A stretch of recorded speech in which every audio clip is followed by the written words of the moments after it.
Pastāst man, lūdzu, kā tu svinēji 25 gadu jubileju? Es atceros to, ka 25 gadu jubileju svinēju kopā ar 5 gadu kāzu jubileju. Jo es apprecējos 20 gados, un ik pa 5 gadiem es svinu kopā gan savus 25, 30, 35 gadu jubilejas kopā ar tā pašu gadu kāzu. Es uzaicināju visus ciemiņus. Tagad arī tāda doma ir uzaicināt visus ciemiņus tie, kas bija kāzās ik pa 5 gadiem, lai zinātu, kas viņiem jauns ir noticis.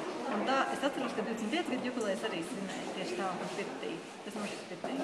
Labi, un kā tu domā, kā korim būtu jāsvin 25 gadu jubileju? Tu domā, krietni vairāk cilvēku un arī jau daži precējušies, daudziem bērnu. Kā to visu varētu uzorganizēt? Man liekas, ka vislabākā jubilejas svinība būtu kaut kur ārpus Rīgas, kādos zaļumos. Noteikti tā, lai tas būtu kopīgs pasākums. Tas varētu būt kaut kāds kopīgs sporta spēles.